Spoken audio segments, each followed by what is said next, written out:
Assalamualaikum warahmatullahi wabarakatuh. Kita lanjut pada pertemuan kedua. Pokok bahasan yang akan kita bahas adalah tentang dasar dari trigonometri. Di mana pengertian dari trigonometri ini adalah ilmu yang mempelajari hubungan antara sudut dan juga panjang sisi sebuah segitiga. Jadi trigonometri nanti akan terpusat pada sebuah bentuk yaitu segitiga. Nah, sebelumnya kita bahas terlebih dahulu kalau pada sebuah segitiga, segitiga ini memiliki 3 sisi. Ada yang kita sebut sebagai sisi miring, yaitu sisi miring selalu berada di depan sudut siku-siku. Ada yang disebut sebagai sisi depan, yaitu apabila dia berada di depan sudut yang diminta. Dan satu lagi, sisi samping, apabila dia berada di samping dari sudut yang diminta. Sebagai contoh, kalau bentukan segitiganya seperti ini, jika kita berpatokan dengan sudut A. Nah, kalau dari sudut A, kita tarik garis lurus. Berarti panjang sisinya kan ini adalah BC. Nah, BC berada di depan sudut yang diminta. Jadi, BC merupakan sisi depan. Nah, kemudian untuk sisi miring. Sisi miring selalu di depan sudut siku-siku. Sudut siku-sikunya ada di B. Berarti kalau kita tarik garis di depannya, berarti panjang sisi miring adalah AC. Jadi AC adalah sisi miring. Nah, sisanya yang belum yaitu AB. Jadi AB adalah sisi samping. Nah, sekarang kalau kita mengambil patokan dari sudut C. Kalau dari sudut C, tarik garis ke depan, berarti AB. Nah, jadi AB inilah yang menjadi sisi depan. Jadi pahami, ketika mengambil patokan sudutnya berbeda, kalau ini dari sudut A, ini dari sudut C, maka nanti sisi depannya akan berbeda pula. Sekarang, kita cari sisi miring. Nah, sisi miring itu kan tadi diambil dari sudut siku-siku. Berarti tarik garis lurus, berarti sisi miringnya sama ya, yaitu AC. AC adalah sisi miring. Dan sisanya yang belum, yaitu BC. BC ini adalah sisi samping. Nah, jadi dari sini kesimpulan, meskipun bentuknya sama, tapi ketika kita mengambil patokan sudut yang berbeda, maka nanti perbandingannya akan berbeda pula. Kecuali sisi miring. Kenapa? Karena sisi miring selalu berada di depan sudut siku-siku. Nah, jadi sekarang untuk lebih jelasnya lagi, kalau misal segitiganya bentuknya seperti ini. Ini J, ini K, ini L. Sudut siku-sikunya ada di sini. Jika kita mengambil patokan dari sudut C, berarti kan tarik garis lurus. LK adalah sisi depan. Kemudian sisi miring selalu di depan sudut siku-siku. Sudut siku-sikunya ini. Tarik garis, berarti JK adalah sisi miring.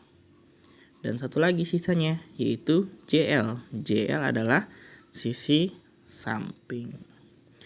Nah, konsep dasar tentang nama-nama sisinya dulu sudah dipahami. Kalau sudah, kita lanjut ke istilah-istilah dalam perbandingan trigonometri. Oke, lanjut untuk perbandingan trigonometri. Di sini yang pertama ada istilahnya sin atau sinus, di mana sinus perbandingannya adalah sisi depan dengan sisi miring. Kemudian kalau kosinus, sisi samping dengan sisi miring. Kalau tan, sisi depan dengan sisi samping. Kebalikannya, kalau kosekan atau CSC disingkatnya, kosekan itu adalah 1/sin atau perbandingannya sisi miring dibagi sisi depan.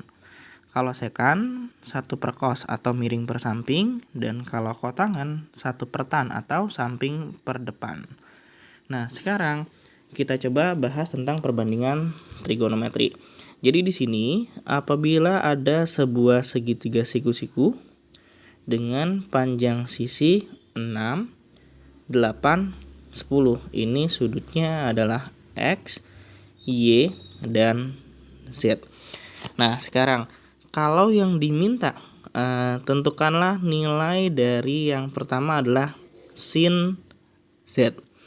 Nah, untuk sin Z berarti kan patokannya adalah dengan sudut Z-nya. Sin itu sendiri perbandingannya adalah depan per miring. Nah, berarti kita lihat dari sudut Z, depannya tarik garis, depannya adalah 8. Kemudian miringnya tadi selalu di depan sudut siku-siku, berarti miringnya 10. Jadi sin Z adalah 8/10. Kemudian yang kedua, kalau seandainya cos Z, cos kan perbandingannya samping miring. Berarti kalau dari sudut Z, sampingnya adalah angka 6, miringnya tadi tarik garis lurus dari sudut siku-siku, yaitu 10. Jadi cos Z adalah 6/10. Satu lagi, kalau yang C, nilai dari tan Z. Tan perbandingannya adalah depan samping. Berarti tarik garis lurus. Nah, depannya adalah angka 8. Sedangkan tadi miringnya berarti adalah angka 6. Untuk contoh yang kedua, sekarang coba. Kalau yang diminta adalah nilai dari sin R. Nah, untuk sin perbandingannya sama ya seperti yang tadi, yaitu depan miring. Patokannya sekarang dari sudut R. Berarti kita lihat sudut R-nya ini, tarik garis lurus. Berarti ini adalah depannya, yaitu 7.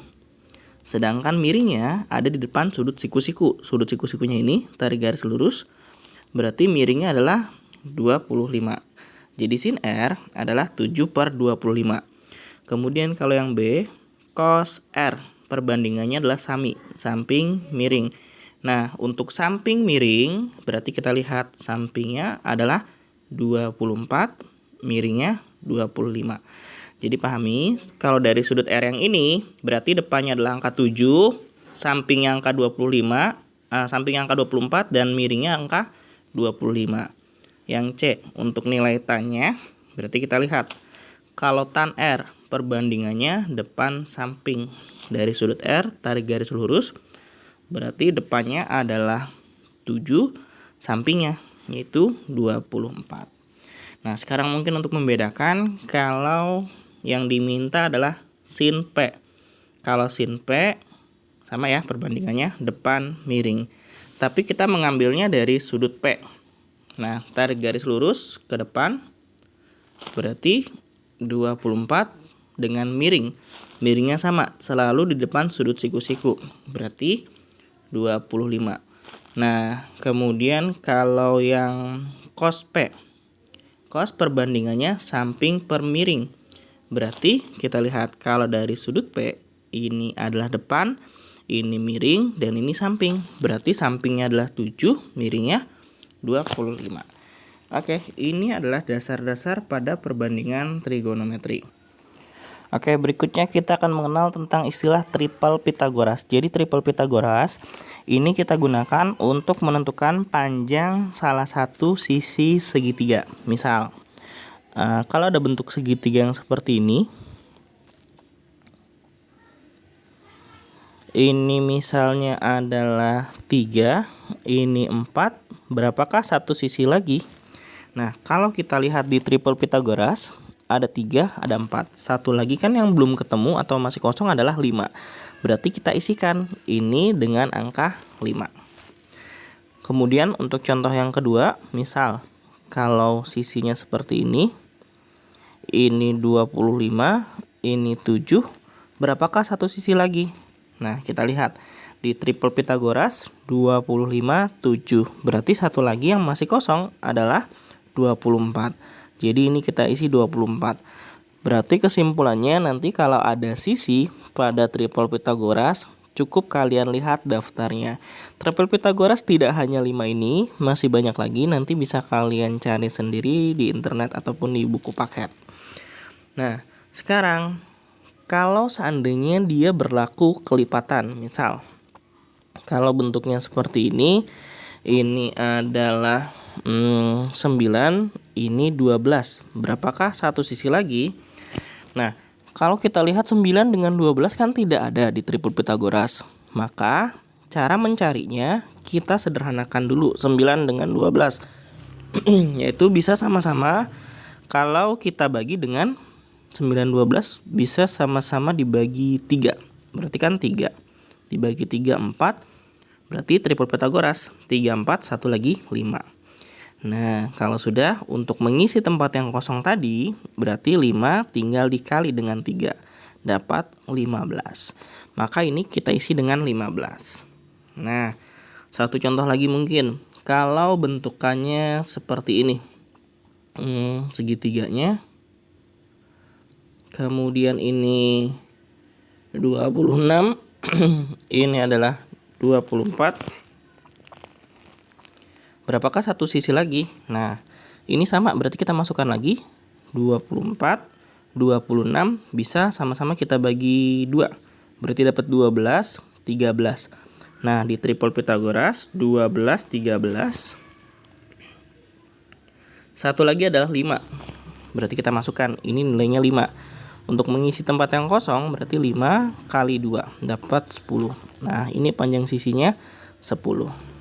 Ini digunakan untuk menentukan perbandingan siku-siku pada trigonometri apabila besar sisinya belum diketahui. Jadi kalau misalnya ada bentuk soal seperti ini, misal gambar segitiga siku-sikunya. Ini adalah A, B, C. Ini nilainya adalah 8, ini 15. Nah, yang diminta tentukanlah nilai dari sin A. Sin A berarti kan perbandingannya depan miring. Depannya oke, sudah ada 15. Tapi miringnya kan belum ada. Nah, untuk mencari miringnya gunakan tripod Pythagoras yang tadi. Nah, 8, 15, satu lagi 17. Berarti satu lagi adalah 17. Kita masukkan miringnya 17. Jadi nanti nilai cosnya juga kita dapatkan. Misal untuk cos C, berarti patokannya dari sudut C ya, samping miring. Kalau dari sudut C berarti ini sisi depan, ini sisi miring, dan sisanya sisi samping. Berarti sampingnya bisa kita masukkan 15 per miringnya 17. Nah, mungkin sekian sampai di sini dulu untuk pembahasan trigonometri yang dasar. Untuk pertemuan berikutnya nanti kita akan coba perdalam lagi. Terima kasih. Assalamualaikum warahmatullahi wabarakatuh.